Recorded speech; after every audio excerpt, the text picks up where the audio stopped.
আমার দেশের বহু ধনী মাহে রমজান আসার পরে ওই যে ওমরা করার জন্য মক্কায় চলে যায়, মিনিমাম 1.5 থেকে 2 লক্ষ হাজি যাবে এই বছর। কি মনে হয় গরিব মানুষ যায়? জোরে বলেন, গরিব মানুষ যায়? যাই না, ধনীরাই যায়। কত ধনী মাহে রমজান আসার পরে মক্কা মদিনায় যাবি, মক্কা শরীফে যায় ইতিকাফ করে। বহু হাজি আছে ইতিকাফে বসে, বিরাট বড় নেকির আশায় ইতিকাফে বসে।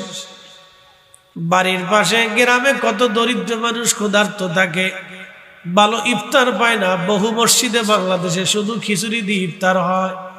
হাজার হাজার ধনী বাংলাদেশে মাহে রমজানে ইফতার কর, মাহে রমজানে মক্কা মদিনায় দৌড়ায়।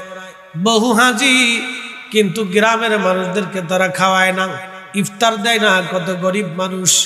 আহা বাবাজি আমার, আল্লাহর নবী বলেন, উম্মত রে, তুমি যদি তোমার রোজাদার ভাইকে পেট ভরে খাওয়াও, কিয়ামতের ময়দানে আমি তোমারে হাউজে কাউসারের পানি পান করাবো। একবার জোরে বলেন আল্লাহু আকবার। জোরে বলেন আল্লাহু আকবার। হাউজে কাউসারের পানি তোমারে পান করাবো। ওই হাউজে কাউসারের পানি আল্লাহ বলেন, ইন্না আতাইনা কাল কাউসার। নবী গো, কাউসার আপনাকে দিয়ে দিলাম। কাউসার কি? সাহাবীরা বলেন, হুজুর হাউজে কাউসার কি? বলে, কাউসার হলো জান্নাতের একটা নদী। নদীর নিচ দিয়ে থাকবে জহরত মণিমুক্তা দিয়ে বানানো। নদীর পানি হবে মিষ্কের চাইতে গ্রান, দুধের চাইতে সাদা, মধুর চাইতে মিষ্টি। আর এই নদীর 2 ধারে থাকবে স্বর্ণ দিয়ে নির্মাণ করা। পান পেয়ালা জমরত মণিমুক্তা দিয়ে বানানো থাকবে। আকাশের যত নক্ষত্র হবে, পান পেয়ালা পেয়াগুলি তত নক্ষত্র সমতুল্য হবে। সাহাবীরা রে, এই জান্নাতের নদীটা হাসরের ময়দানে, কিয়ামতের ময়দানে আল্লাহ প্রবাহিত করাবে। সাহাবীরা রে, এই নদীর পাশে পাখি থাকবে এত সুন্দর, যা চোখ কোনোদিন দেখে নাই, হৃদয় কখনো কল্পনা করে নাই। এত সুন্দর। আমি মেরাজের রাত্রিবেলা জান্নাত ঘোরার সময় আমি নবী নিজে হাউজে কাউসারের পানি হাতে হাতে আসছি। এত সুন্দর পানি। সাহাবীরা রে, কিয়ামতের ময়দানে আমি 1 পেয়ালা পানি পান করাবো।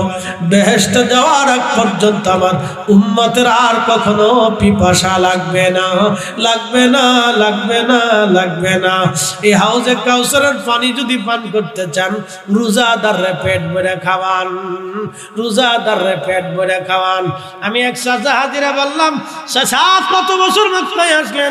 বলে, বাবারা 8 বার হইল। আমি বললাম, কাকারে 8টা বারে কত খরচ? বলে, শাশুড়ি 20 লক্ষ খরচা হয়ে গেছে। আমি বললাম, কাকা বাড়ির পাশে কি সদর হসপিটাল নাই? কয়ে আছে। আমি বললাম, কত মা টাকার অভাবে ওষুধ কিনতে পারে না, কত মা টাকার অভাবে ডাক্তার দেখাইতে পারে না, কত বাবা টাকার অভাবে রমজান মাসে খাইতে পারে না, কত বাবা টাকার অভাবে ইফতার ভালো করতে পারে না।